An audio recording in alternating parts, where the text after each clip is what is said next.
सप्तर्षि मान्यो भृहु द्राक्षारामं सुभीमनाथ मुकथ शंभो यशितांचले श्री सिंहासन मारचय वसतिं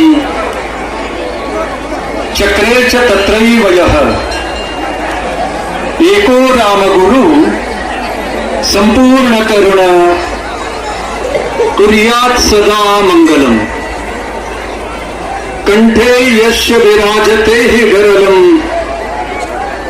गंगाजलं मस्तके वामांगे गिरिराज राजतनया जाया भवानी स्थिता नंदी स्कंद गणाधिनाथ सहित श्री केदारनाथ प्रभु केदारांचल संस्थितो हि सततम कुर्यात् सदा मंगलम. ಪ್ರಥಮದಲ್ಲಿ ಮೂಲ ಆಚಾರ್ಯ ಪರಂಪರೆಯನ್ನ ಮಂದಿರದಲ್ಲಿ ಸ್ಮರಿಸಿಕೊಂಡು ಪಂಚಕೇದಾರೇಶ್ವರರನ್ನ ಪ್ರಾರ್ಥನೆಗೈಯುತ್ತ ತಪೋಕ್ಷೇತ್ರ ಕಣ್ವಕೊಪ್ಪೆ ಗವಿಮಠದ ಗುರು ಪರಂಪರೆಗೆ ಅನಂತಾನಂತ ದಂಡವತ್ ಪ್ರಣಾಮಗಳನ್ನ ಸಮರ್ಪಣೆ ಮಾಡುತ್ತಾ ಉತ್ತರಾಯಣ ಪುಣ್ಯಪರ್ವ ಕಾಲದ ಸುಸಂದರ್ಭದಲ್ಲಿ ತಪೋಕ್ಷೇತ್ರ ಕಣ್ವಕೊಪ್ಪೆ ಗವಿಮಠದಲ್ಲಿ ಸಾಗಿಕೊಂಡು ಬಂದಂತ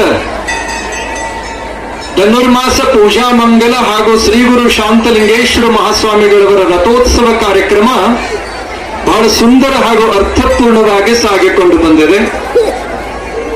ಈ ಒಂದು ವಿಶೇಷವಾದ ಕಾರ್ಯಕ್ರಮದಲ್ಲಿ ತನು ಮನ ಧನ ವಿವಿಧ ಪ್ರಕಾರ ಸೇವೆಯನ್ನು ಸಲ್ಲಿಸಿ ಕರ್ತೃನಾಥನ ಕೃಪಾಶೀರ್ವಾದಕ್ಕೆ ಪಾತ್ರರಾದಂತ ಸಮಸ್ತ ಭಕ್ತ ಮುಮುಕ್ಷುಗಳೇ, ಎಲ್ಲ ಗೌರವಾನ್ವಿತ ಗಣ್ಯಮಾನ್ಯ ವ್ಯಕ್ತಿಗಳೇ, ಸೇವಾಕರ್ತರೇ, ಛಾಯಾಕಾರರೇ, ಚಿತ್ರಕಾರರೇ, ಪತ್ರಕಾರರೇ, ಸಭಾ ಸಂಚಾಲಕರೇ, ಪೊಲೀಸ್ ಇಲಾಖೆ ಸಿಬ್ಬಂದಿ ವರ್ಗವೇ, ಇಲ್ಲಿ ಪಾಲ್ಗೊಂಡು ಅನೇಕ ಪೂಜಾ ಕೈಂಕರ್ಯಗಳನ್ನು ನೆರವೇರಿಸಿಕೊಟ್ಟಂತ ಎಲ್ಲ ಪುರೋಹಿತ ಬಳಗವೇ, ಮಾತೆಯರೇ, ಮುದ್ದು ಮಕ್ಕಳೇ, ಶಾಶ್ವತರಲ್ಲ.